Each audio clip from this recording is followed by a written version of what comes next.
Fala galera, InsureCast na área, começando aqui mais um episódio, eu, Rafael Bruno. E Rodrigo Arasaki. E hoje recebendo aqui Alexandre Leite, da CRT McLaren. Muito obrigado, Alexandre. Obrigado vocês aí pelo convite, aí um prazer enorme aí, fico lisonjeado aí com o convite e vamos lá, tô à disposição de vocês aí. Prazer é nosso, prazer é nosso. Isso aí. Galera, antes de a gente começar esse bate-papo, vamos aos nossos patrocinadores. Se você é do ramo de seguro de transporte, certamente já ouviu falar da Moraes Veleda. Temos o prazer de tê-la como nosso patrocinador. Hoje, a MV é líder de mercado no gerenciamento de risco e prevenção de perdas, sempre utilizando as melhores tecnologias sem deixar de lado a humanização no atendimento e execução de suas atividades. A Moraes Veleda possui uma software house pronta para desenvolver aplicativos personalizados para você ganhar tempo, reduzir custos e potencializar resultados. A Moraes Veleda vai muito além das soluções habituais, utilizando sua experiência de 23 anos para estar à frente das suas necessidades. Lá eles consideram que missão dada é missão cumprida. Valeu, Veleda. Boa. A Buoni é a empresa líder em tecnologias para gerenciamento de riscos no transporte rodoviário de cargas. Com soluções inteligentes e completas, a Buoni transforma as operações logísticas, tornando-as mais seguras, tecnológicas, ágeis e eficientes. Conte com o Buoni Check, o serviço de cadastro e consulta de motoristas e veículos. Check ID, sistema de reconhecimento facial. Buoni Sat, monitoramento de veículos 24 horas. Buoni Tech, equipamentos de rastreamento e iscas de cargas. BeSafe, a solução prática para a prevenção de acidentes. E o Buoni Log, solução para gerenciamento de frotas e entregas mais eficientes. São 27 anos de experiência no mercado, mitigando riscos e protegendo as vidas nas estradas, por meio da tecnologia. Buoni, tecnologia que aproxima. Valeu, Buoni.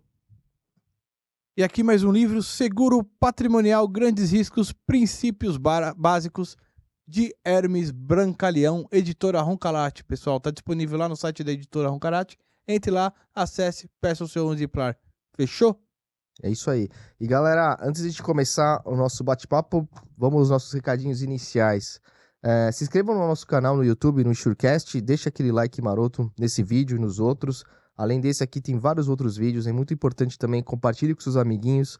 Estamos também no LinkedIn e Instagram, ajude esse tipo de vídeo a chegar a mais gente, tá? É a área de seguros e seus ramificados unidos aqui para o mundo melhor. É bem clichê, né? Mas é boa, cara. Boa, boa. E pessoal, quer patrocinar a gente? Patrocínio @insurecast.com.br ou procure um de nós dois aqui e a gente conversa, certo, Japinha? É isso aí, cara. Falando de grana aqui, é bem-vindo. Além disso, tem as possibilidades de você apoiar a gente aí nos botõezinhos de valeu demais e superchat, combinado? É isso aí. Obrigado, Alexandre, por aceitar o nosso convite novamente. Conta um pouco aí da sua história, como você chegou nesse ramo de seguros aqui, já estava preparado, quero entrar ou não quero, como é que foi isso aí? Cara, foi uma coisa assim, caiu no colo. Eu, em 1999, comecei a faculdade de Ciências Contábeis, e aí no ano de 2000, através do CIE, né, Programa de Estágio, fui selecionado lá para fazer parte aí de uma empresa aí, multinacional no mercado de seguros aí, e de regulação de sinistro, né? Mas fui inicialmente, quando fui contratado, inicialmente comecei na área financeira. Comecei na área de controladoria, né?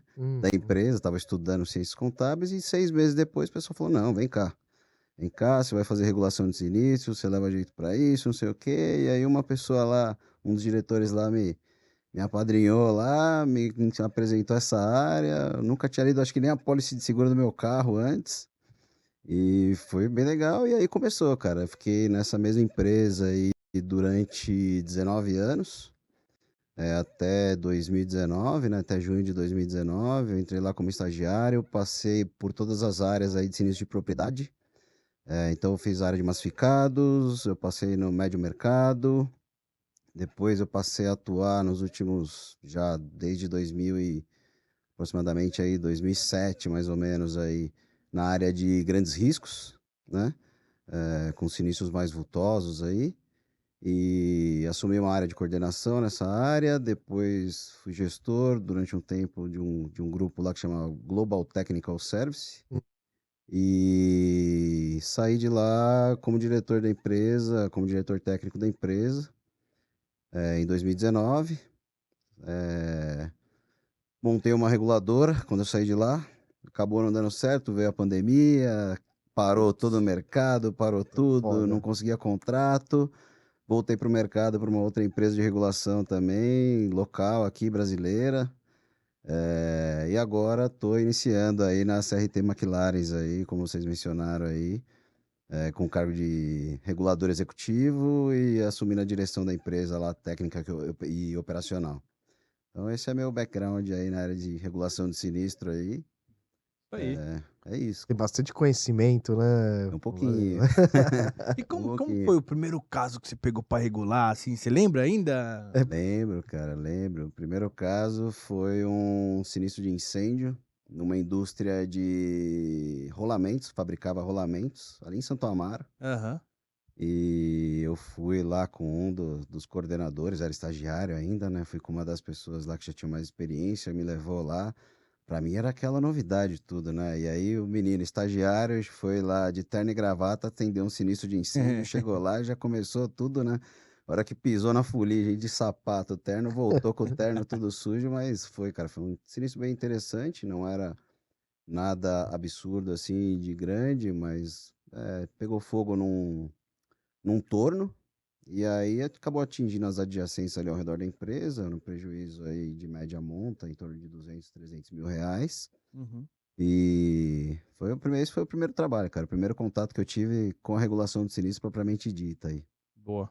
E uma coisa assim que a gente sempre fala dos subscritores, especialmente quem tá na cadeira da seguradora, é assim, a importância da ida a campo, né? De entender um risco, de compreender como funciona e tal. Como é que funciona isso na parte de análise de sinistro? Né? Você, obviamente, tá no sangue e a campo, né, como regulador, mas o analista da seguradora visitar, você vê que os analistas visitam, não visitam, acompanhar uma regulação é importante, não é? Olha, não é usual, tá? Não é usual, mas de uns anos para cá, eh, nessa área, especificamente nos grandes riscos, os analistas, até gestores de seguradora, acabam acompanhando as primeiras vistorias, né? A primeira vistoria, a primeira inspeção ali pós-ocorrência, né? Para entender qual que é a magnitude do problema, né? Porque obviamente, os reguladores suportam os seguradores aí com Claro. bastante informação, com imagens, às vezes com vídeos. Hoje em dia a tecnologia tem vários recursos para você, né, apresentar aí o que aconteceu no risco, tá? Mas os sinistros mais vultosos, de grande magnitude aí, os gestores, os analistas têm acompanhado. Tá? Legal. Porque é muito importante para eles, né, entenderem depois, né, uma primeira inspeção, eles acompanhando e depois pegarem os relatórios, às vezes relatórios mais complexos, longos, extensos de lerem, né? O cara já tem uma visão, né, do local, do que aconteceu, quais os tipos de dano que ocorreram. Então, agora que você transforma aquilo num relatório, para ele ler, ter essa primeira visão, ele fala, bom, isso aqui era ali, isso aqui era aqui, entendi, né? Obviamente vem diversos questionamentos, mas eles têm iniciado agora, tem várias seguradoras, não são todas, mas várias seguradoras têm colocado analista para acompanhar o regulador de sinistro na primeira, principalmente nas primeiras inspeções. É, porque eu imagino assim, para a formação daquele analista deve ser muito bom, né? Porque até para ele discutir amanhã um sinistro com a própria corretora ou com o próprio segurado, muda, né, a perspectiva. Muda a perspectiva e até para ele entender na hora, né, dependendo do tipo de sinistro, o clausulado da pólice, né? Uhum. Então, o que que ele viu, o que que ele entendeu naquele momento, né? Olhando, de repente, uma quebra de máquina, o tipo de equipamento, o tipo de peça, o que que causou aquilo, que tipo de dano que fez com que aquele, né, sinistro ocorresse, e ele olhar aquilo e interpretar dentro do clausulado da pólice.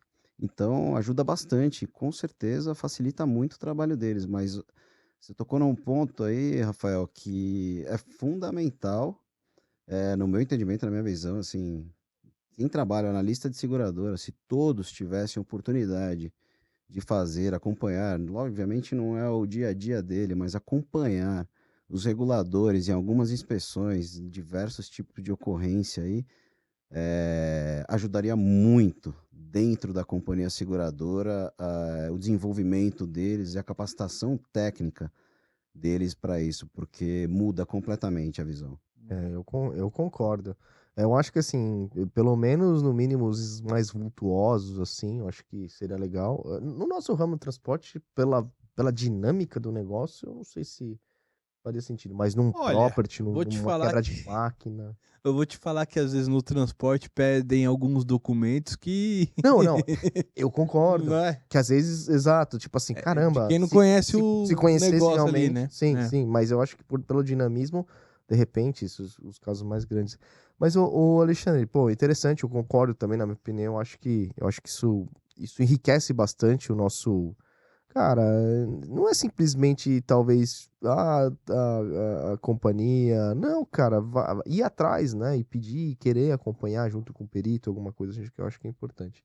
E na sua tratativa com a seguradora, desculpa, já tá.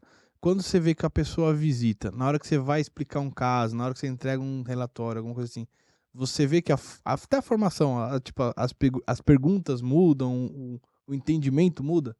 Cara, muda. Muda com certeza, porque foi o que eu te falei. Até abrindo um parênteses rápido aí, vocês falaram sinistro de transporte. Eu acho que é importante também. Porque transporte, depende do tipo de transporte, né? Mas tem sinistros, vamos pensar, às vezes é uma pólice de transporte de uma ferrovia e uma composição de trens ali, de vagões, e tombou, teve um descarrilhamento, perdeu, sei lá, grãos, óleo, enfim, Uhum. contaminou. Cara, às vezes os lugares, o acesso, onde ocorreu isso, para o cara ter uma dimensão. Por quê? Porque um sinistro de transporte, quando acontece isso, não é minha área, mas eu tenho um pouquinho de conhecimento aí. Vocês devem conhecer muito mais, né? Imagina uma contaminação de solo. Então, o gasto que vai ter para aquilo, o resgate do grão ali, do material, enfim, É. né? Para o cara ter um dimensionamento do que é que está acontecendo, né? Pô, eu vou ter que pagar tudo isso. Essa é a reserva técnica que está me ajudando, mas por quê? Onde está Pô. todo esse tamanho de dano aí, né? Então, eu acho que é importante, e aí, voltando à sua pergunta, eu acho que muda muito exatamente, né, no property, a mesma coisa, do exemplo do transporte aí, pela visão. Por quê?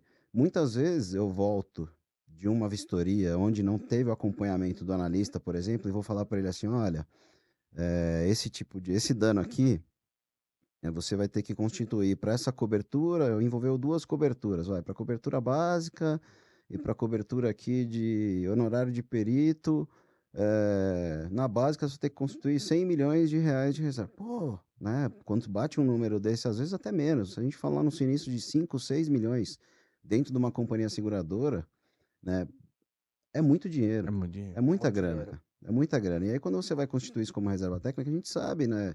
Eu nunca trabalhei em seguradora, mas isso impacta no resultado da companhia, isso impacta na carteira, né? Na Uhum. própria Aham. carteira ali. No resseguro. Então vem muita gente no resseguro, vem o ressegurador questionar, não só a seguradora, mas ressegurador com os seguradores, às vezes que tem na Sim. pólice, questionar.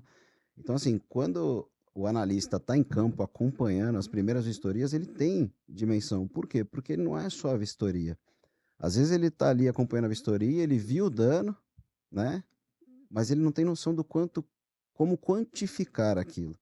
Mas aí depois que a gente fez o trabalho de campo, sentou num escritório, numa mesa com os representantes do segurado e começou a olhar a documentação contábil, registros, ativos da empresa, e aí começa a ter uma ordem de grandeza melhor daquilo. E nem sempre no primeiro contato a gente consegue trazer esses documentos, né? Mas aí você consegue trazer isso. E tem o suporte, né? Dependendo do tipo de sinistro, de especialistas aí, de uma equipe de especialistas aí, de engenheiros que acabam dando suporte também. Mas é muito válido, porque muda muito. Muda muito. É. Até para ele questionar. Até para ele questionar, porque ele tá olhando ali, ele viu, você constituiu a reserva, mostrou, falou, ok, mas isso aqui não era isso, não pode ser menos isso, ou será que não é mais, né? Então tem os dois questionamentos. Com certeza eu compartilho como eu falei. Eu acho que é muito válido, seria não, é muito válido que os analistas tenham a oportunidade de acompanhar pelo menos alguns casos específicos, ou maiores ou menores até também, para terem, né, essa visibilidade, essa visão da magnitude aí, de como compor a reserva, do porquê que está sendo daquele jeito, porquê que a informação veio daquele jeito. Não, isso eu acho muito válido, cara. Eu acho super válido, cara. Eu acho muito válido, porque às vezes é o que você falou, né? Às vezes quem tá regulando o analista, às vezes, dependendo do relatório ou não, ou interpreta talvez de uma forma que não deveria ser interpretado, mas na hora de compor uma reserva técnica, às vezes tá. Poderia entrar numa discussão antes de abrir um certo valor, né? Só porque ele já tem esse conhecimento e viu de perto que, putz, cara, talvez não fique isso, ou talvez tenha um salvado muito grande, né? Porque ainda tá em análise. Por que que eu vou abrir uma reserva de, sei lá, 5 milhões se poderia, né, pela característica do risco, pelo tipo Produto, de enfim. produto que você sabe que historicamente tem salvados. Uhum. Sabe, eu abre um sinistrão, cara, né? E compromete todo mês, mas tudo bem. Vamos... Abriu o coração aqui agora. Eu achei que tá com o Não, coração fala. peludo, né? Percebi que falou em reserva técnica, ele já Ora, não, arrepiou ali. você compõe e você fala assim, pô, mano, é foda. Mas final do mês, cara. É. Exatamente. Agora, diga uma coisa, como é que nasce um sinistro pra você, né? Como é que chega o sinistro pra reguladora? Cara, após normalmente, né, o caminho aí é a comunicação ou do próprio segurado, mas geralmente é via corretor. O corretor comunica o sinistro à seguradora e a seguradora, dentro do pool de prestadores ali, de reguladores de sinistro que ela tem, ela vai nomear algum desses reguladores, algum desses prestadores. Uhum. E aí chega sempre através da área de sinistro da seguradora, Entendi. né? Então, sempre vem da área de sinistro ali, ela nomeia. Tem casos aí onde eles indicam reguladores específicos, né, de mercado, principalmente nos casos grandes. Então, você tem aí um pool de reguladores, é uma gama menor de profissionais aí. Então, ela vai, pô, para esse tipo de caso aqui, o Alexandre é o cara indicado. Eu gosto de trabalhar com o Alexandre. Não, mas para esse outro, eu gosto de trabalhar com aquela outra empresa ali, com esse outro regulador. Ah, não, para esse aqui é aquele outro. Então, tem muito disso. Isso na área de grandes riscos, né? Quando você fala na área de massificados, de médio mercado, aí hoje em dia envolve muito mais questões aí, ou de tecnologia, redução de custo, né? Porque sinistro dentro da companhia, a área de sinistro é despesa, né? É. No final do dia, deixa o comercial, quando olha, vê sinistro grande, assim, alguma coisa, reservas constituindo, final de mês, os ajustes que tem que fazer, acaba não vendo com bons olhos. Então tem muito essa questão de indicar para determinados tipos de sinistro o prestador mais adequado, o menor Ou por custo, especialidade É, também, ou né? por especialidade. No caso dos grandes riscos, por especialidade. Pô, porque É muito específico. sei lá, o Alexandre é bom, sei lá, em químico petroquímico, um exemplo, né? Exatamente. é que eu imagino assim, esse negócio que nem você comentou, o sinistro é custo. É que ele administra muitos custos, né? Na hora da regulação. É o prestador de serviço disso, o prestador de serviço aquilo, e você tem um cara ali para administrar isso tudo.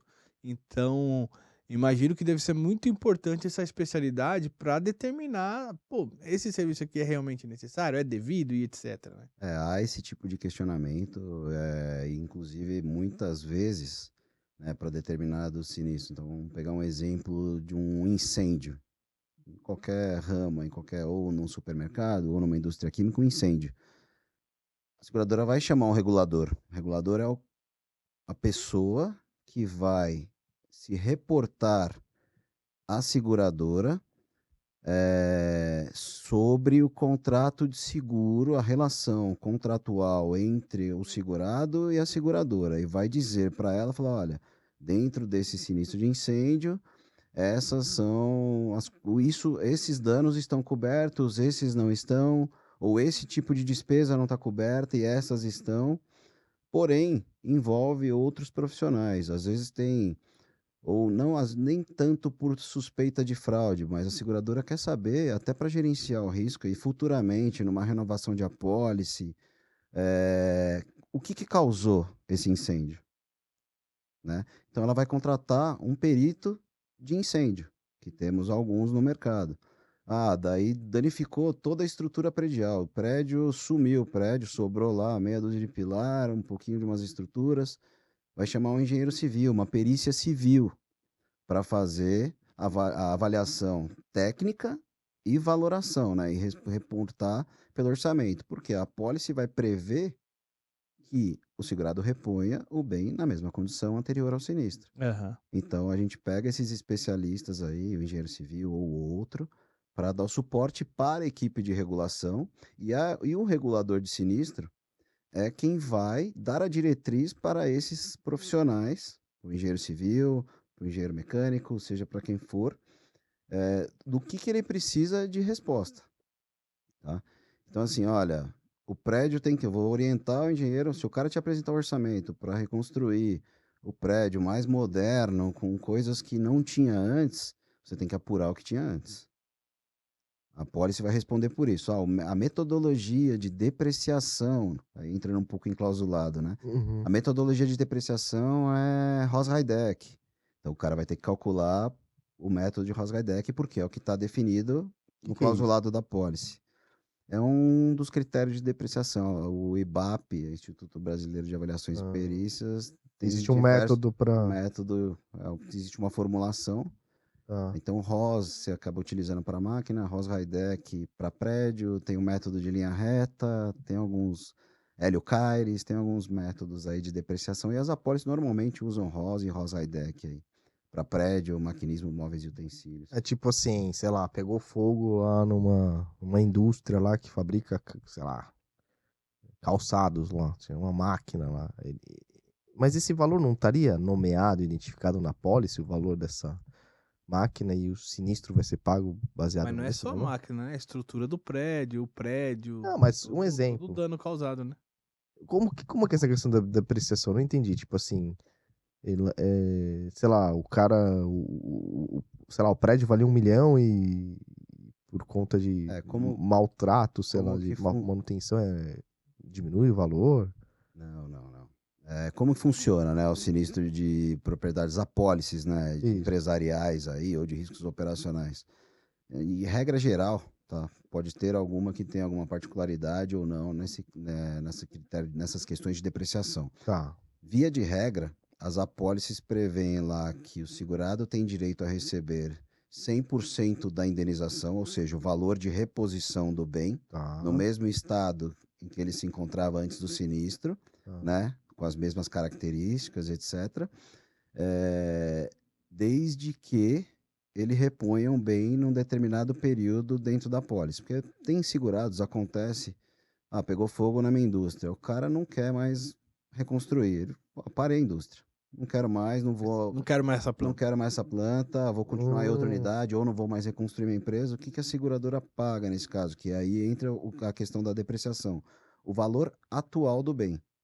Então vamos pensar num cenário onde você tem um dano, vamos falar do prédio, a gente estava falando do prédio, tá. um dano, o prédio tem lá 30 anos, a vida útil dele estimada são 60 anos, aí dentro da fórmula lá você calculou uma depreciação para ele, um valor atual de 60%. Hum, Então ele valia 100 mil, você vai pagar 60 mil inicialmente para o segurado, que hum, a pólice indeniza o valor atual do bem.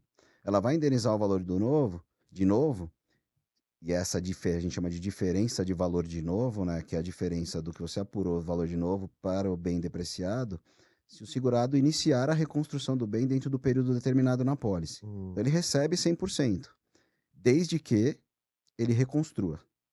Hum.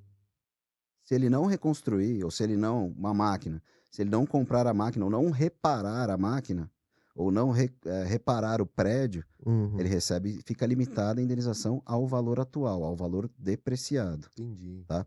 E existem situações, né, onde se a depreciação for superior a 50%, então vamos pegar o exemplo desse do prédio. Vamos supor que foi o inverso.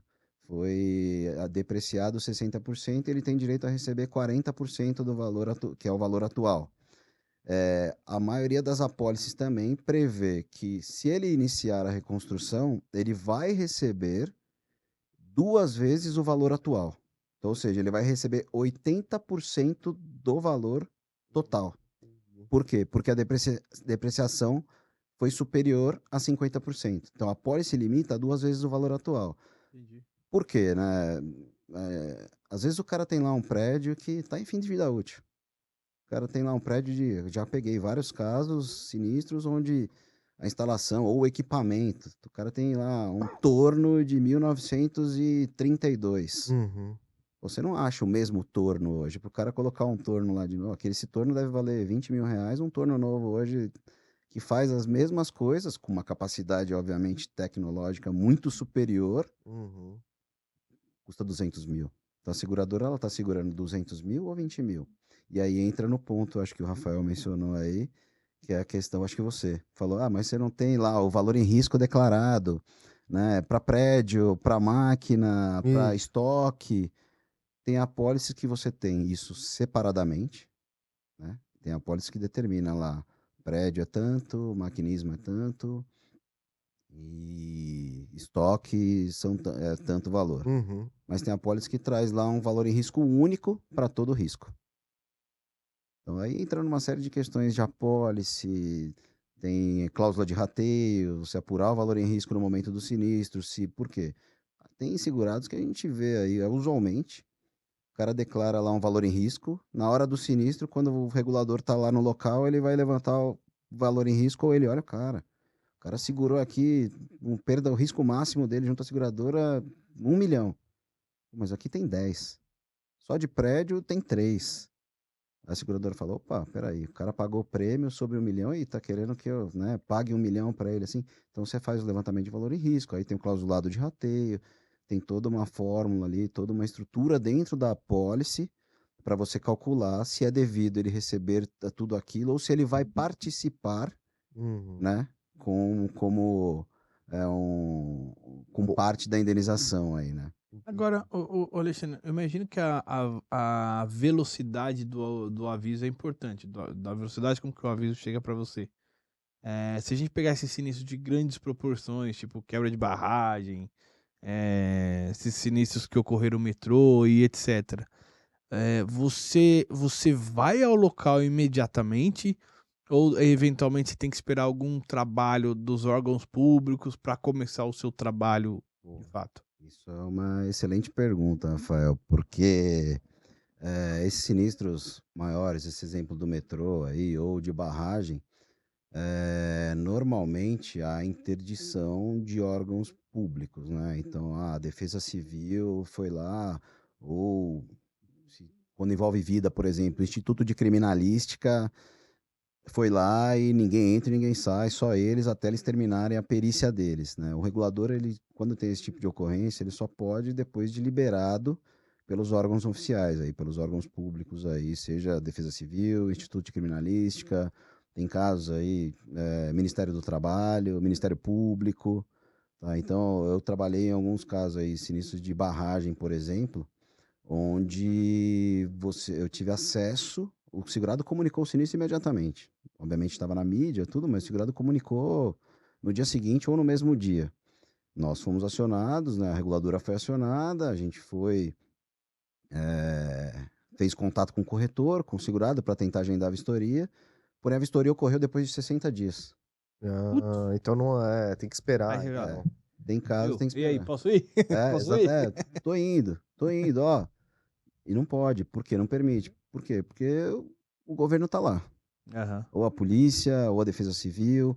E aí tem uma questão de segurança também, né? Vamos pegar o exemplo É, da barragem aí. é Às verdade. vezes você não consegue acessar, por quê? Porque está instável o local. Uhum. Então, e nem sempre você, mesmo depois de acessando, você não vai no foco do negócio, por quê? Porque ali está inseguro. Não é aquela estrutura que existia antes, nem nada. Então tem todo um cuidado, né? Colapsos de armazém, por exemplo. Cara, às vezes a gente precisa entrar para entender onde, que ponto, onde ruiu, qual o ponto de ruptura, né? O que que aconteceu, né? Os peritos investigando causa para entender, porque às vezes pode impactar em cobertura, etc. E você não consegue. Tem que esperar, como é que fala? É, colocar Ah, estaca, colocar alguma coisa assim para segurar, para sustentar aquela estrutura, aham. né? Para depois você poder acessar o local com segurança. Então, assim, Aqueles aramados que o povo faz. alguns não, obviamente, vai. Um exemplo, uma hidrelétrica, deu uma quebra de um hidrogerador, de uma turbina lá. Pô, aí você pega, ligou, no dia seguinte você consegue estar lá.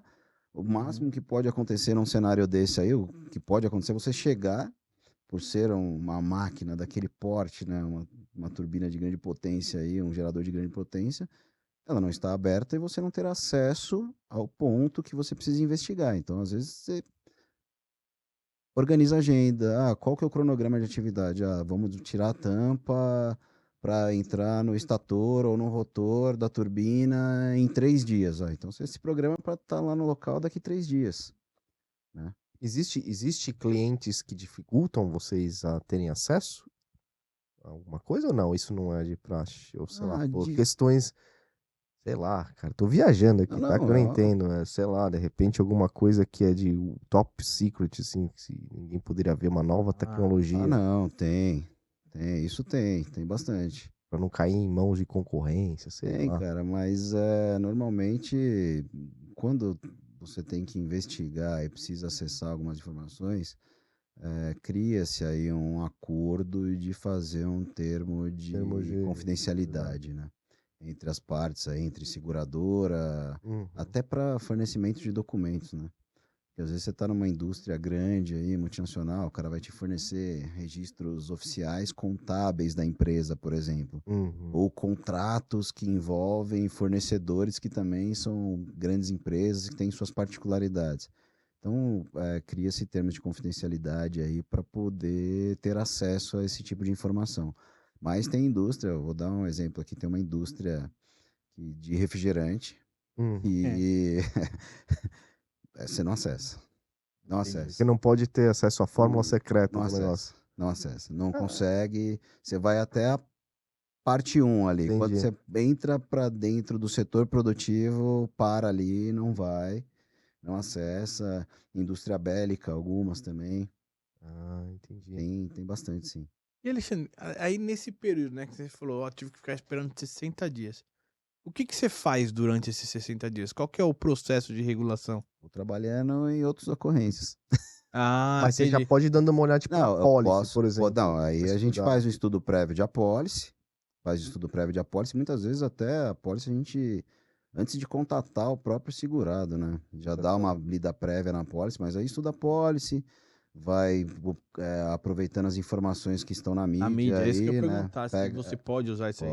posso usar. Obviamente, você tem que validar as informações depois, né? Não, Você fake não news. exato, você não sai colocando no seu relatório sem depois ter a constatação, mas você vai alimentando a própria seguradora dessas informações, porque tem muito, né? A seguradora está na expectativa ali. A expectativa dela, a gente sabe, na regulação, qual que é a expectativa da seguradora?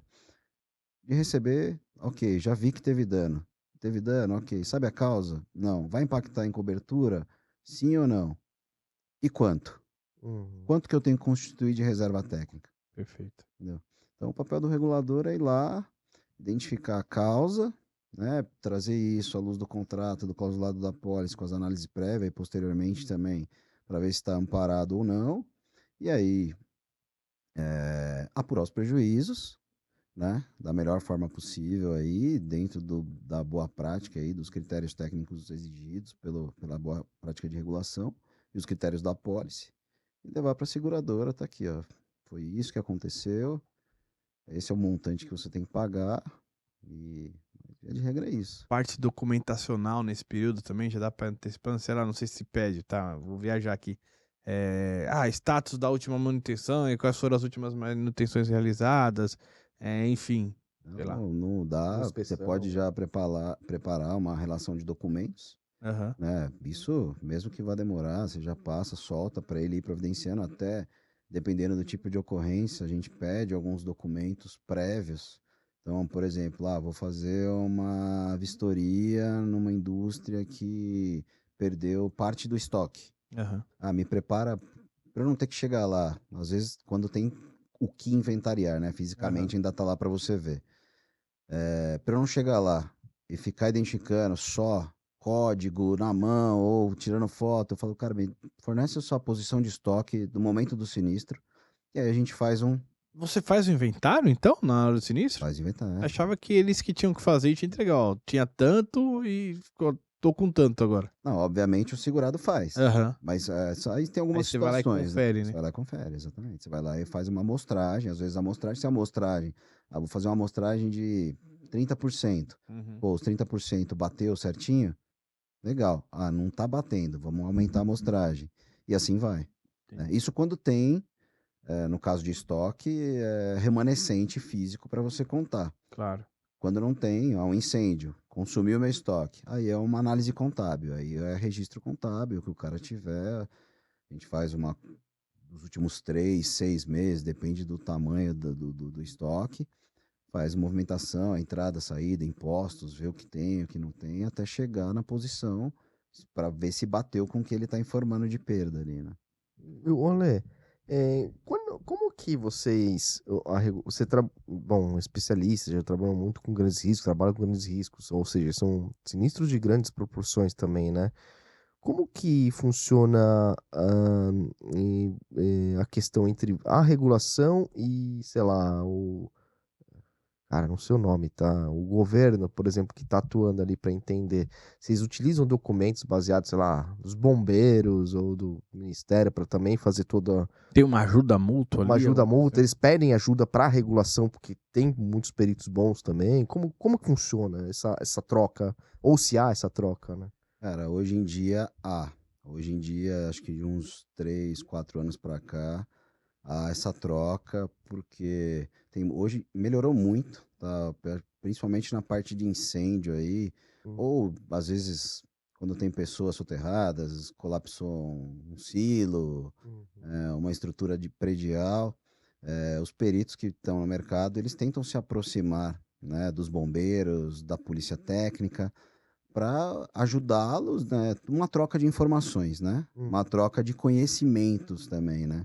Então, olha, vamos ver por esse ponto, ver por aqui. Mas assim, cara, a gente utiliza, as seguradoras utilizam bastante, são documentos exigidos em determinadas ocorrências, né? Então, no incêndio, você pede a certidão de ocorrência do bombeiro e alguns locais, algumas cidades fazem também a perícia do Instituto de Criminalística da Polícia Civil. Então você pede o laudo do IC também para ver qual foi a causa. Normalmente tem o perito da seguradora também atuando. Então uhum. você vai ver se ou bateu a informação ou se durante o processo eles trocaram informações ou trabalharam, né, não conjuntamente, mas trocaram conhecimentos, analisaram pontos de vista diferentes, chegaram a um denominador comum. Então, eu tive um caso interessante, recente, em, recente tem um ano mais ou menos, recente, em Santa Catarina, um incêndio de grandes proporções, onde teve uma perícia de incêndio contratada pela seguradora, e tanto o bombeiro quanto a polícia local se valeram muito, talvez por falta de conhecimento, era uma cidade menor, né, Uhum. do interior, no oeste de Santa Catarina, se valeram muito da ajuda do perito da seguradora.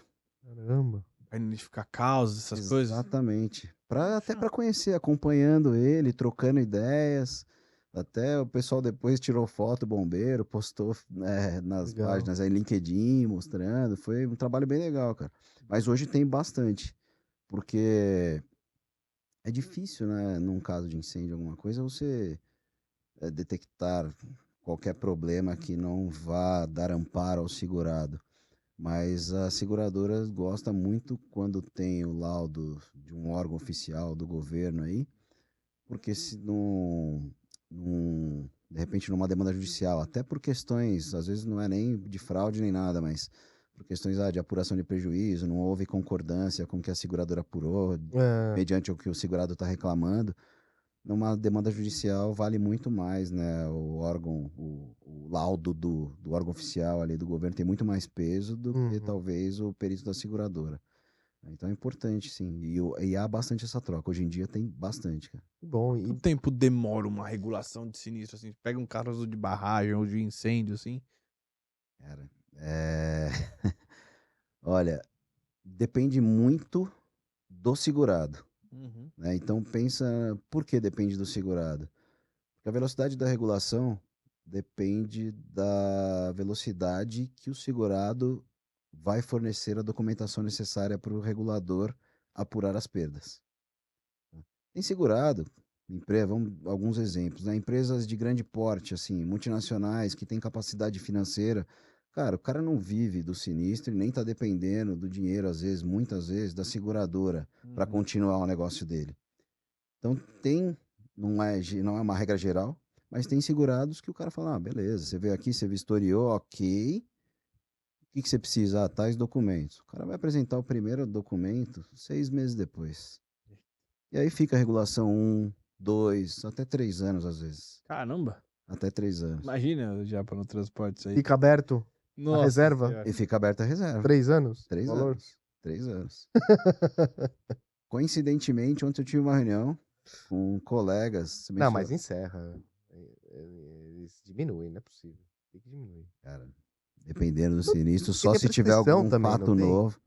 Não. A partir do momento que comunicou o sinistro, enquanto a seguradora não enviar ou a notificação de encerramento, nem sei se a notificação de encerramento vale como prazo prescricional. Acho que vale. A É, partir do momento um que você advogado, encerra, pelo- começa. eu não sei se só Assim, encerra. Eu me sei que falaram, eu não sou advogado. então, eu também não. Não sei se a seguradora notificando o encerramento, né, por falta de documento, já começa a contar o prazo prescricional, Uhum. ou se é só quando manda assim, olha, você não apresentou, como se fosse uma negativa, tá? É. Eu não sei de que forma que funciona o prazo prescricional. Eu sei que conta, em algum momento pode iniciar, e acho que é de 1 ano, né, que ele tem para reabrir, apresentando todas as informações solicitadas, né? Mas é incrível, né? Tipo, às vezes um sinistro alto, o cara não tá tão preocupado em. Eu Que tenho. doideira, Eu vou né? te falar, eu tenho sinistro hoje na minha mesa. Obviamente, durante esse período, tá com 4 anos o sinistro, 3 anos. Caramba. Começou com uma reserva inicial de 60 milhões de reais, um risco de engenharia. E ao longo desses 3 anos, obviamente não vieram todas as informações, mas a gente conseguiu, ano passado, reduzir aí quase 40 milhões a reserva. Nossa. Mas a seguradora ficou 2 anos com 60 milhões de reserva e agora virou 20. Nossa. Assim, Agora tá feliz, mas agora tá imagina feliz, quanto exato. tempo Não, e foi. talvez diminua mais a hora que É. pagar a indenização, mas pensa, não vinha Ah. informação, não vinha documento, o sinistro está aberto. E deve aí mais uns 6 meses para encerrar. Tá na fase final, mas ainda deve uns 6 meses. Mas tem sinistro que o segurado lá, uma empresa de menor porte, o cara tá dependendo, às vezes pede já na primeira vistoria um adiantamento, né, por conta da indenização para a seguradora, para ele poder iniciar desentulho, começar a recuperação da Sim. empresa. Né? O cara não tem tanta capacidade financeira, 6 meses você termina o trabalho, às vezes até menos. Tem regulação 3 meses, um sinistro maior assim. O cara é ágil, a gente tá com um sinistro, a gente fala a gente, mas um sinistro aí de 8 milhões num incêndio no ABC, que aconteceu faz 2 meses, a documentação está praticamente completa Uhum. para encerrar o sinistro. Caramba. Então, assim, varia muito. Varia muito, depende do segurado. Como eu falei, né? O segurado, ele não tem um departamento, às vezes, muitas vezes, mesmo as empresas grandes, eles não têm um departamento de seguro É, dentro da empresa. É. Quiçá de sinistro. verdade. Ou seja, ele não está preparado para essa situação. E aí ele vai ter que tirar alguém da operação para ficar tomando conta. Às vezes é Uhum. muita informação, muito documento para colher, pessoas para falar. E as pessoas às vezes não têm tempo ou não estão ali prontas para atender o sinistro em si. Né? Então varia muito, cara. Varia muito. Pode demorar 2, 3 meses, mas já vi sinistro fechar com 5 anos depois. Caramba. Olha, pela sua experiência de anos, assim, em regulação, cara, por que que tem tanto incêndio assim, cara? O que que... Tem mais incêndio ou alagamento? Cara, boa É, pergunta. boa. Estatisticamente, hoje, não sei te responder. Mas o que que se Mas deve... Alagamento é feito da natureza ou foi feito da construído no lugar natureza, errado, não cara. foi? Não é isso? Não, tem uma série de fatores, né? Construir no lugar errado é foda. Não só isso, né? Você pega alagamentos. Tem situações onde você tem lá um alagamento que tinha uma área tinha, sei lá, 1.000 casinhas residenciais. Aí o cara vem e levanta nessas 1.000 casinhas 100 prédios. Cada prédio tem, sei lá, 40 apartamentos. E a infraestrutura de urbanismo, de água e esgoto? Para onde vaza tudo isso? Então tem alagamento em diversas situações, né? Acaba com a infraestrutura de urbanismo, vai crescendo, ou era uma área que não tinha tanta coisa, de repente cresceu, deu um boom assim, alaga tudo. Mas tem, obviamente, empresas que constroem no lugar errado também, com certeza. Já constrói na área que já sabe que vai alagar já, né? Aqui, ó, tem um terreno aqui de R$ 1 milhão, um de R$ 200. Onde eu vou construir? É. Né? Por que que esse custa 200 e por que que esse Exato. custa 1 milhão, né? Olha, tira uma dúvida. Você comentou, né, que às vezes tem a resseguradora e tal. Existem casos onde você eventualmente está regulando um sinistro pela seguradora e a resseguradora também envia um regulador ou não? Vai sempre por você, através de você, enfim. Excelente pergunta. Faz tempo que eu não pego um caso, particularmente, né? Eu, Alexandre, que haja, eles chamam de assistente de regulação. Ah, tem nome pra isso? Por quê? A líder, Aham. né? A seguradora líder, que é quem tem o contrato ali, fala, eu vou nomear o Alexandre como regulador.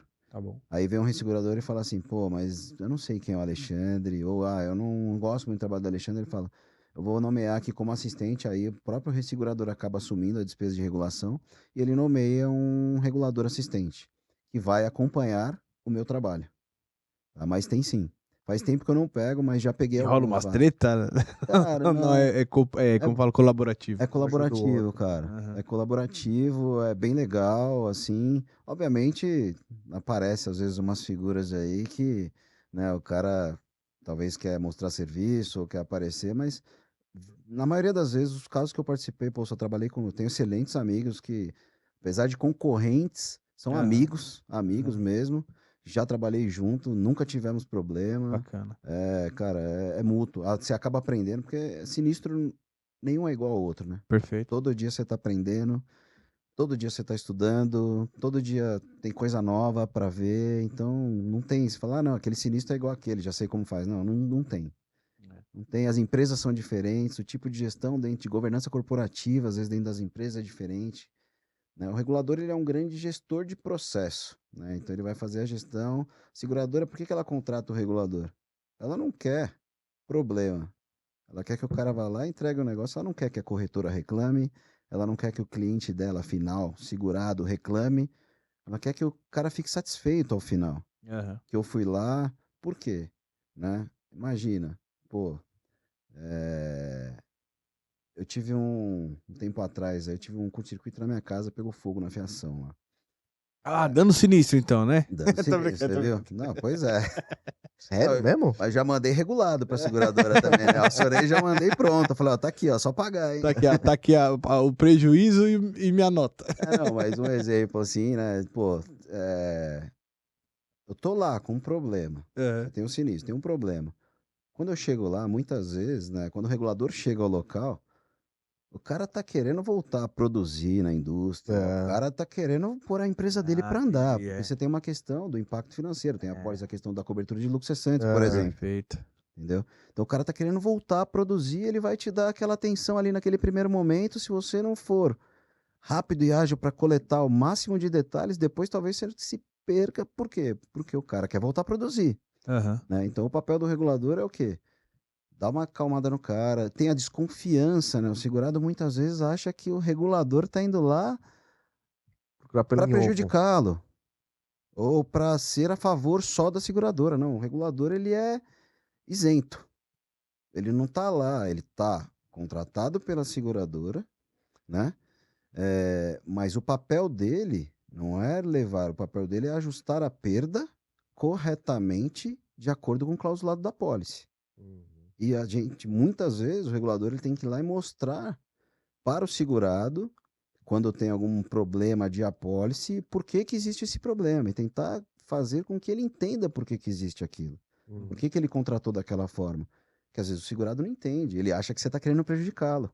Então, tem muito essa questão, né, de fazer essa gestão, administrar, gerenciar expectativas, né, dos dois lados, da seguradora, do segurado, você está ali intermediando e fazendo isso e tentar evitar com que haja um desgaste, né, do cliente ali com a seguradora. Ale, a gente tem uns episódios aí que a gente falou sobre fraude também. E na regulação, assim, se já viu, ou não é o papel do regulador também, de repente, de estar regulando e ver, puta, que tem uma coisa muito estranha, cara. E aí vocês É. são obrigados a comunicar. Sim, sim, o papel do regulador é esse, Também é se esse. houver alguma coisa, algum indício que verifique, assim, que possa, né, soar aí uma possível fraude aí, Hum, alertar a seguradora e trazer, né, indicar que eles nomeiam um sindicante, por exemplo, um investigador aí, né? hum, Aí o cara vai na vizinhança, vai ver diversas outras coisas, CFTV, e vai para um lado mais tá. criminal da coisa, né? O regulador não vê, ele só Ele só analisou e viu, analisou. puta, meu, não tá condizente aqui, tá Não, o tudo regulador vê, por exemplo, vamos pegar um exemplo, um incêndio um criminoso, incêndio criminoso. proposital. Proposital. Isso aí você vai sugerir o perito de incêndio e um sindicante também. Umas Uhum, coisas que o regulador pode ver, que é papel do regulador, pode verificar, tá bom, vamos ver, pô, suspeita que o cara pôs fogo aqui para se beneficiar e recebeu o dinheiro da seguradora. uhum, Vamos consultar o CNPJ da empresa. Ver se tem pendência financeira, se o cara tá devendo muito, se tem dívida, o que que uhum, pode, né, conotar um indício de fraude. Porque às vezes o cara tá lá, aí você consulta, pô, vamos ver o sócio, o sócio da empresa. O sócio CPF tá ok, pessoa física tá ok, mas o CNPJ, a empresa, de repente o cara quer acabar com a empresa, pagar as dívidas, fecha tudo e vai embora. Agora segue a uhum, vida. Pode acontecer. É difícil de provar nesse sentido, uhum, mas acontece fraude, por exemplo, esse outro exemplo que você mencionou aí. Recentemente também trabalhei num processo, apuração de estoque contábil. Um uhum, incêndio, queimou tudo, sumiu o estoque. Aí tinha lá, era na fábrica, tinha a parte de estoque, a parte de fábrica. Então a gente fez a apuração de matéria-prima, de produto acabado e de produto em processo, produto que estava na linha de produção na hora do incêndio. uhum, De repente veio lá, eram 10 milhões de reclamação. Apurou a matéria-prima contabilmente, bateu tudo. Produto acabado, fechou, ok. Teve uns ajustes, ok, fechou. Quando chegou no produto em processo, era um volume de coisa que a gente começou, opa, não cabe aqui.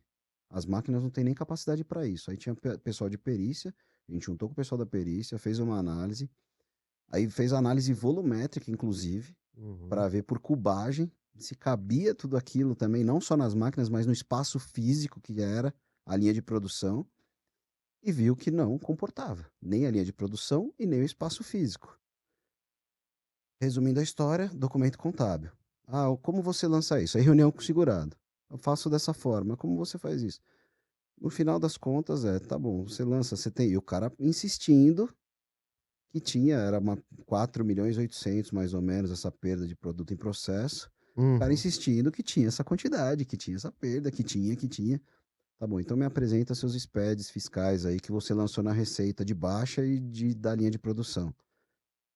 Ah, pô, putz, perdeu Um no minuto de fogo. silêncio, aí saiu o controller não, aí saiu o controller da sala, o outro o cara do Aí, financeiro, aí vem chama o dono, daqui a pouco volta, o dono com uma cara, não sei o quê. Resumindo a doideira. história, os 4 milhões e 800 de perda virou 1 milhão. Caramba, que doideira Ele não isso, né? conseguia comprovar. A Sim. gente nem chegou a entrar, a gente levou para a seguradora o problema antes, tá? Uhum. Nós levamos e falou, seguradora, ó, há uma suspeita. Só que entre a suspeita e você tem que ter a prova contundente para você falar que o cara tá querendo te fraudar. A seguradora virou e falou, olha, vai lá e tenta resolver. Esse é o caminho? É. Então vai lá e Uhum. tenta buscar informação e tenta resolver.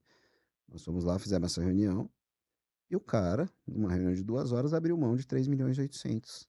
Nossa. É, tipo, fácil, né? Porque vocês foram Resolveu. apertando, tal. Contabilmente, exato. Contabilmente se justificava 1 milhão?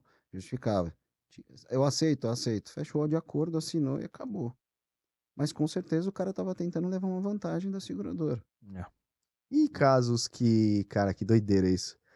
E você já viu casos, por exemplo, que o cara tinha colocado na policy ou sei lá, cara, não sei aqui, eu tô sei lá, tava na inspeção que o cara tinha, sei lá, hidrante, parari, Ah, parará. boa, boa. Chegou lá, não tinha nada, né? É, Nunca peguei. Nunca peguei. Essa situação não. Geralmente o que tá na inspeção de mentira risco. em questionário, sei lá, mentira. Ah, eu faço Ah, isso, faço isso, faço isso, aí deu sinistro e foi comprovado que não tinha o equipamento de segurança ou não fez. é porque quando é questionário, assim, geralmente é um risco menor. Uhum. Os riscos maiores, a Tem inspeção, seguradora né? manda a inspeção. E aí tem Próprios casos. imagem, tem um relatório já mais Ah, elaborado. Então, assim, nos riscos questionário eu já vi alguns que tem informação que o cara fala, ah, não, tinha sprinkler. Se chega lá, nunca uhum. teve sprinkler, entendeu? E se ele falar assim, puta, queimou no fogo, Não, sei não lá. Você dá. vai Não ver, dá, você né? vai ver. Não, mas ele não vira pó? Não, Não, mas você vai ter instalação metálica, tem que ser uma Sei. chama de muito calor para É, sumir ali, é do, ferro, do né? vulcão, né? É, É, eu O- tô só criando hipóteses assim, porque, não sei, é interessante pra gente entender como funciona a questão da regulação. É. Olha, deixa eu te perguntar uma coisa. Quando você chega no local, né? Num caso onde você chegou rapidamente, digamos assim, enfim. Aí você tem ali as vítimas, você tem ali várias situações acontecendo e até humores diferentes. Como é que é lidar com o aspecto pessoal da regulação ali? Entendeu? De você, porra, administrar lá sentimentos, humores e frustrações e etc. cara, além de gestor, o regulador é psicólogo. Vai ser fogo, Não, porque mano. pensa, às vezes o cara ali, o dono da empresa, no incêndio morreu o funcionário dele, Não, morreu pessoas que ele tá próximo, né? eu, assim, acho que por bem, assim, já peguei alguns sinistros nesses 22 para 23 anos de carreira aí, regulando sinistro. Alguns com vida, um recentemente aí com bastante, uma quantidade grande de vidas aí. A primeira reunião, a gente foi no dia seguinte ao sinistro, nesse caso. A primeira reunião, quando a gente chamou o gerente industrial da planta para fazer alguns questionamentos, não conseguiu ter reunião. O cara começou a chorar. Imagino, você é doido. A gente, obviamente, respeitou, parou ali, mas é difícil, cara. Quando tem vida envolvida, mesmo que não seja fatal, o cara queimou o corpo, quebrou uma perna, enfim, quando há o ser humano envolvido, é um pouco mais complicado de lidar, mas você tem que ter um jogo de cintura e aí, né, tentar ser o mais polido possível nas perguntas, né, num primeiro momento, né, até as coisas irem acalmando, tudo. Mas é uma situação complicada, cara. É É. difícil de lidar, tem que ter bastante frieza também. Tem muita gente que tem dificuldade com isso, mas o regulador de sinistro é o que eu falei para vocês, né? A gente está ali para voltar, fazer com que a empresa volte à sua operação, Uhum. né? Fazer com que as pessoas se sintam confortáveis ali em voltar a trabalhar ali, né, no seu local ali, onde aconteceu uma fatalidade, uma tragédia ali, e fazer com que essa empresa volte a ser financeiramente produtiva. É. Então, esse é o objetivo do regulador, é dar esse suporte ali para que aconteça da melhor forma isso. E às vezes num evento desse você vai ter mais de uma reguladora, né? Você vai ter o regulador patrimonial, mas você vai ter eventualmente o de responsabilidade civil, quem sabe até de vida, não sei. Rola uma ajuda ali? Cara, rola quando necessário. Então, por exemplo, nesse caso aí que eu mencionei recentemente, tinha os três. Tinha o patrimonial, tinha a vida e tinha a responsabilidade civil. O vida é uma coisa totalmente apartada, né? O cara acaba não se envolvendo porque ele não vai olhar nada ali do patrimônio, nada. É vida, foi um acidente, aconteceu, o cara vai pagar ali. Uhum. Vai administrar com o pessoal de RH normalmente isso. Uhum. Mas o responsabilidade civil e o patrimonial tinham duas equipes reguladoras distintas, peritos para a investigação da causa distintos, mas a gente, além de se conhecer, todo mundo se ajudou, né? Com troca de informações, de experiências, de conhecimento. E é até importante, porque quando há mais de uma empresa, né, principalmente investigando causa, que haja uma análise assim que chegue num consenso. Porque às vezes um pode estar enxergando uma coisa e tecnicamente não chegar a um consenso técnico, e aí o cara emite um parecer dizendo que caiu o telhado e o outro dizendo que afundou o piso, que a causa um é a queda do telhado e a outra afundou o piso. Então, pô, peraí. Já pensou? Vamos Fica ver de cima. confuso, né? Então, Regulação. mas tem essa ajuda sim, cara. E há diversos apólices às vezes envolvida, como aconteceu nesse caso recentemente. Aí. Deve ser complicado. O Ale, e você lembra? Você tem algum caso emblemático, bizarro, alguma coisa que você já viu que, tipo, cara, você lembra de algum caso mais emblemático, Curioso, assim, assim. curioso, que você. Sem citar nomes, óbvio, que você já chegou a ver em todos esses anos de história, o que te faz, sempre traz na memória. Você chama de emblemático, Rodrigo. Ah, sei lá, cara, coisa fora do O normal. normal? É, Cara, esses sinistros de barragem aí. é. Esse sinistro de barragem aí, Teve uma época aí que primeiro, foi um atrás do um outro, atrás do meu. outro. Que doideira, parece que, sei lá, sei lá, velho, de onde vem isso, velho. É surreal, assim, né? É. Quando você começa a investigar depois, você começa a entender. Mas você fala, cara, como é que uma estrutura daquela e que tava lá segurando tudo aquilo há tantos anos. É mesmo, né? E se você pensar, não era uma barragem que tinha ali seus 1 ano. Tava lá 10, 15, 20 anos às vezes, Uhum. né? Talvez até a gente chama de final de vida útil porque estava no limite da capacidade ali. Mas como é que de repente virou uma avalanche, Uhum. né? Então esse foi um caso assim diferente, mas tem alguns outros, cara. Tem caso de indústria, eu vi indústrias novas de mineração, por exemplo, uma planta no Pará de ferro-níquel.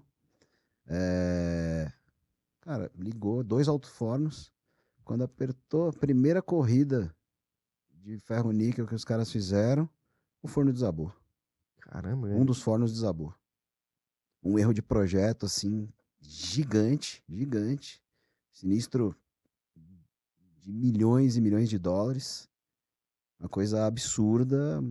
Tem alguns, cara. Você fala, cara, como é que um projeto dessa magnitude, É, verdade. como é que o cara erra? A primeira corrida, o cara acabou de ligar o forno, teste, todo mundo lá. Nossa. Abriu, a lateral do forno abriu. Começou a vazar material em fusão, Aquele negócio líquido, líquido, incandescente. quente.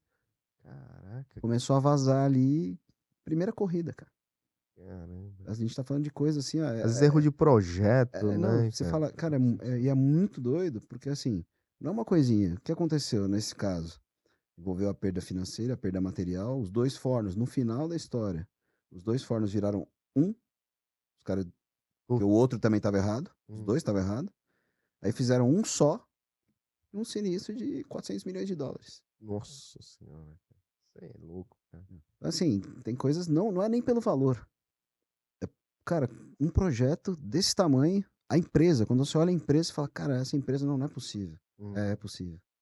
Você fala, não vai acontecer, vai, aconteceu. É. Envolve fora os fornecedores, né? O projetista, todos renomados, só cara fera, cara. Só cara bom de mercado. Você olha e fala, caramba. É uma bobeira às vezes. É. E assim, e você já regulou sinistros em parque eólico, assim, essas coisas? Porque ele tem um. Eu tava vendo outro dia no próprio YouTube uns casos de pegar fogo, né? Na O série, né? motor, sim. É, no Na motor, série, né? É. Cara, já tem alguns aí, agora, né? A gente brinca aí com o pessoal de engenharia aí, com os peritos elétricos aí, né? Os eletricistas aí. E os parques eólicos aqui no Brasil estão chegando ao fim de vida útil, né? É, eu E tava aí, vendo uma coisa assim. o que tá tendo de ocorrência em Verdade? aerogerador aí é impressionante. Não só de incêndio, mas de quebra de hélice, quebra de pá, né? É. Quebra da pá. Pá que tá girando lá, às vezes, de repente sai um pedaço da pá voando. Pô, Nossa. É. pedaço Ainda bem que tá bem tá isolado, longe, né? isolado, é. Não, mas tem. Eu não sei onde vi uma reportagem, tem cidades que tão próximas, que próximas, até é. quando tem vibração na casa, fica assim, fica dando pra caralho. Caraca. A galera tá É. se mudando da cidade, velho. Que é zona rural, às vezes, É. né? E Aham. tem muita currutelazinha, casas Problema de menores ali. audição, a Exato, galera tá tendo. exatamente. Nossa. Mas tem tido bastante, cara, com frequência. Já fiz alguns, tanto de incêndio em nacelle, quanto pá quebrando, queda de raio em pá, É, que né? danifica a É pá, alto pra é alto. caramba. Então deu uma tempestade lá, era uma tempestade de raio, e acabou atingindo uma pá, mesmo com todos os sistemas protecionais ali, tudo, SPDA do aerogerador, da torre, acaba atingindo, aí cai a pá, para o aerogerador, né? Mas tem tido bastante, cara, com frequência. Desculpa, eu vi um vídeo no YouTube também, porra, cara, que aquilo eu falei, caramba, mano. Acho que foi na Dinamarca, alguma coisa. Tinha uns 4 técnicos fazendo manutenção numa torre lá, né? Tá, lá em cima, né? E tudo difícil, né? E aí começou a pegar fogo. 2 conseguiram escapar do fogo e conseguiram descer, né? E 2 ficaram. E, tipo assim, o título do vídeo era o último abraço, cara. Os 2 colegas de manutenção se abraçando. O negócio pegou fogo. Um se jogou, pulou. E o outro esperou pegar tudo fogo e desabar. Nossa, velho. Caraca. Foda. Eu vi aquilo e falei, caralho, velho. Não, acontece. Eu tive recentemente, desculpa, Rafa, Não, mano. mas pegando esse exemplo aí, um caso que era um projeto ainda, na verdade estava em instalação e montagem, e durante o teste pegou fogo no gerador, lá em cima na nacelle. E tinham pessoas lá. Cê é louco, Obviamente velho. não teve fatalidade, eles estavam em 2 pessoas, conseguiram comunicar via rádio e começar a descer, porque é muito alto também, né? Tem o elevador lá, tudo, mas É. começaram a descer e saíram bem, mas tem situações assim. Sim. 2 conseguiram escapar lá e outros não conseguiram passar pelo fogo. Imagina. Então ficaram lá. E nesse Doido. caso, assim, por exemplo, que nem você falou, a vida útil parece que tá acabando, né? De alguns equipamentos. Isso é levado em consideração na hora da regulação? Ou seja, pô, não teve manutenção, não tem cobertura. Sei lá, não sei se é só falta de manutenção, mas outros fatores assim. Às vezes não é nem pela falta de manutenção, é porque o parque é antigo. Tá. O cara tem uma manutenção adequada, tudo, mas tem coisas que às vezes uma pá. A pá, o material dela é fibra, Aham. né? Então, não tem muito. Que tipo de manutenção você faz ali? Você para, você desce a pá, você vai Trocar pá, né? Tipo, resina. depois de um tempo, não tem. sei. Exatamente. Exatamente, é isso aí. Então, assim, Muito tem coisa. fica muito perto do mar, tem maresia, não tem? Tem. Os equipamentos devem Tem. estragar. Tem, mas tem, É. por exemplo, nos motores, nos aerogeradores, tem coisa de, começa mesmo fazendo manutenção, um rolamento de acoplagem lá. O cara tem lá, qual que é a manutenção que ele tem que fazer? Tem uma troca periódica de graxa, fica fazendo isso, o cara faz, tudo bonitinho, mas às vezes o rolamento foi desgastando ao longo do tempo. Chega uma hora que é a hora de trocar mesmo, né? Imagina o carro, né? Hoje em dia não é mais assim, mas antigamente você tinha aquela história de, cada, sei lá, 60 mil quilômetros, troca a correia dentada. Uhum. Mais ou menos isso. Chega uma hora que tem. Só que não tem determinado, às vezes, em manual nem nada. Fala o procedimento que ele tem que fazer e durante quanto tempo. E às vezes ainda está dentro daquele prazo. Quando a gente Entendi. fala final de vida útil, até para ficar claro assim, existe uma regra aí, através do IBAP mesmo, né, que determina a vida útil dos equipamentos. Isso não significa que chegou a 15 anos, chegou com 15 anos, ele ficou imprestável. Não. Se fizer as manutenções, de repente um retrofit, né, uma modernização, alguma coisa, ele vai rodar mais 10, mais 15, enfim. Então, quando a gente fala em final de vida útil, é que assim, mesmo com todas essas manutenções, começa a ter muito problema. Então, num mesmo parque, um parque que tem lá 80 aerogeradores, começa a ter problemas em cadeia. Tem no 20, no 30, no 29 e assim vai indo. Eu tive um recente aí que, na sequência, o parque tem 72 aerogeradores. Na sequência foram 8 aerogeradores. Putz. E assim, em datas diferentes. em datas diferentes. E a causa da ocorrência, todas muito similares. Todas muito próximas do mesmo dano, mesmo tipo de dano. Esses casos, pode, imaginando que está dentro da vida útil e etc, tá? Ou até que seja novo, vamos pegar um caso novo para não ficar falando tal. Pode existir uma indicação de ressarcimento contra o fabricante, por exemplo? Sim, pode. Pode sim. Quando é novo, principalmente, pode. Dependendo do tipo de dano, com certeza. Né? Quando é mais antigo, difícil. Difícil, assim, entre aspas, né? Tem parques eólicos que eles, o fabricante normalmente ou ele é sócio Hum. ou ele é o contrato de operação e manutenção. Ah, entendi. Então, no contrato de OIM dele, você olha lá quais são as cláusulas, né, para verificar se ele está cumprindo, se o sinistro tem alguma relação com o cumprimento ali, né, do que diz o contrato de OIM e se ele, porventura, deixou de executar determinada situação no tempo correto, porque tem prazo, tem, às vezes, por hora, a quantidade de hora trabalhada e etc. Ele deixou de cumprir determinado procedimento de manutenção e a causa está associada a isso, Uhum. tem excludentes na pólice para isso, né? Então, ou quando não tem excludente, mas a causa, né, e efeito está relacionada a isso, você pega o contrato e indica para a seguradora, papel do regulador também, né, analisar isso e indicar para a seguradora, ó, há um problema, a causa é isso, o contrato de OIM diz isso, existe a possibilidade de uma ação de regresso, sugerimos que vocês avaliem junto ao departamento jurídico. O mesmo vale para incêndio? Vamos pegar um incêndio numa máquina, aí não importa a indústria, pode ser uma Nacelle, que nem ele falou, ou qualquer outra indústria. Pô, o incêndio começou nesta máquina aqui, que tá nova, que tá manutenida e tal. Pode ser culpa do fabricante, entre aspas, ou gerar uma ação de ressarcimento ao fabricante por conta disso? Pode, é mais difícil, mas pode. Pode sim. Eu tive recentemente aí um colega trabalhou, eu revisei o caso dele. Uma máquina nova, nova. E foi o segurado comprou essa máquina, o fornecedor dele foi lá, instalou, montou, testou, rodou um mês, 20 e poucos dias que a máquina estava rodando, deu um problema na máquina e pegou fogo. Pegou fogo numa máquina, na indústria, afetou lá. E aí verificou-se que era um problema de um erro de instalação e montagem.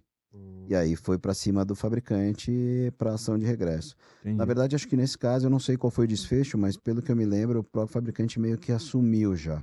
Entendi. Né? Porque ele também foi chamado, né, para fazer análise e tudo e verificou. Acabou constatando que tinha um problema dele mesmo, da execução de instalação e montagem.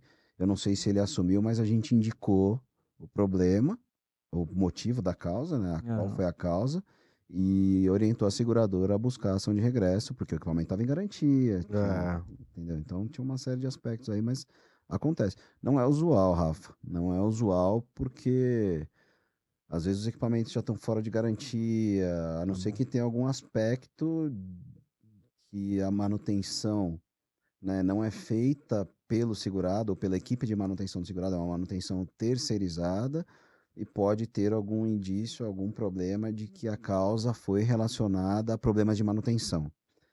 Mas é bem difícil, bem difícil. Boa. Olha, só, sim, hoje em dia a gente fala muito de carro elétrico, né, indústria e tal, muita questão de bateria. Você acha que isso pode vir ser um problema no futuro, essas fábricas de bateria de lítio, né? Essas coisas que a gente teve em alguns casos que tem pegado muito fogo? Tem uma opinião formada sobre Cara, isso? eu não tenho uma opinião formada. Eu trabalhei num caso aí onde uma indústria de baterias aí estavam, na verdade, montando um campo de baterias para alimentar uma indústria, Hum. né, nos horários de pico. Então sai do grid e vem para o campo de baterias dele. E teve um incêndio nesse campo de baterias, né? E depois eles estavam tendo um problema que não tinham onde descartar. E era um campo de baterias de lítio. Esse é o problema, né? É, Ninguém. ninguém tem aonde, ainda mais aqui O que para vai nós. fazer com as baterias, Para né? nós é muito novo. Eu vejo matérias, reportagens, vídeos no YouTube É, que eu vi também de países na Europa lá, um problemão. A França tem muito, tá tendo um problema gigante lá, né? De onde. E outra. o carro elétrico, acabou a vida da bateria lá, acabou a bateria, você É vai isso. trocar, às vezes o custo É, de troca dessa bateria é quase o preço do carro novo. é. E faz Então, o assim, quê? eu com não isso? tenho uma opinião. E Faz o ninguém quê? faz o que com a Faz o quê, bateria? cara? Isso você mostra nos vídeos lá, né? Eu acredito que seja verdade, mas, pô, carros e carros empilhados, parados lá, porque não serve mais. Acabou a bateria, não tem o que fazer, o custo para trocar é caro, não tem onde descartar e tá lá. Que merda. É. Mas, assim, eu acho que aqui, localmente, aqui no Brasil, acho que a gente tá ainda engatinhando para isso, né? Mas eu acho que Tá chega. aumentando. Não, vai chegar, sim. com certeza. Até você vê os prédios hoje, comerciais e residenciais aí, os novos e alguns antigos já colocando, né, a área de carregamento para carro elétrico. Carro elétrico. Você vê locais aí como restaurantes, padarias, postos de gasolina em beira de Exato. estrada, já tem também. Com certeza chega, vai crescer bastante aí. Sinceramente, não tenho uma opinião formada, mas é um tema a se estudar aí. Boa. Boa. Obrigado, Alexandre. Muito Show de obrigado bola. aí pela Opa. participação. Sucesso aí nessa sua nova jornada de trabalho. Obrigado. E conte com a gente aí. Pô, obrigado vocês aí, obrigado pelo convite aí. Me coloco à disposição aí da gente marcar outros temas aí, até com colegas de mercado, indico para vocês. Boa. Temas específicos, a gente pode falar, né? Ser um pouco mais específico, não tão genérico. E, pô, parabéns aí. Conheci o canal aí através do Rafa aí, de um grande colega de trabalho aí também, o Thiago. É isso aí. Aliás, um abraço, Tiagão. Um abraço, mais uma Valeu, indicação sua aí, ó. Sempre ajudando a gente aí também, Tiagão. Boa. Abração, Valeu mesmo. Thiagão. Valeu e, cara, estão de parabéns aí mesmo. Ó, andei vendo vários vídeos aí do pessoal entrevistado, vários colegas de mercado aí. Boa. Parabéns. O Mercado Seguros agradece porque é enriquecedor, cara. Parabéns mesmo pelo trabalho de vocês aí. Obrigado. Valeu Valeu mesmo. Alexandre. Pô, obrigado. Pô, pra gente foi uma honra aqui recebê-lo aqui e trocar ideias sobre esses temas, assim, muito, muito interessantes. Vamos para os nossos recados finais, galera. É isso aí, né? É isso aí, pessoal. Como vocês já sabem, Insurecast é um projeto pessoal meu e do Rodrigo. Nada que falamos aqui tem a ver com as empresas que a gente trabalha ou que eventualmente já trabalhamos. É isso aí, galera. Não deixe de se inscrever no nosso canal, deixar aquele like, compartilhar esse vídeo aqui, os outros vídeos com os seus amigos. Comentem aí também, se vocês tiverem pessoas para indicar ou Isso, algum muito tema. importante, pessoal. Acho que é importante pra gente. Deixa nos até comentários dos vídeos, nos nossos perfis. fala qual que é o tema e tal, acho que é legal. A gente ter esse feedback de vocês, que a gente aborde um tema específico, acho que seria bem interessante. Mas é isso aí, galera. Obrigado aí. Obrigado, Ale. Valeu. Virou brother, Ale? Tá todo íntimo, né, cara? Você vê aí. Pô, te chamei de Rafa já, então tá tudo certo. Tamo em casa aí. Obrigado, gente. É isso aí, pessoal. É isso aí. Obrigado e até a próxima, Valeu, pessoal. abraço. Um abraço. Valeu.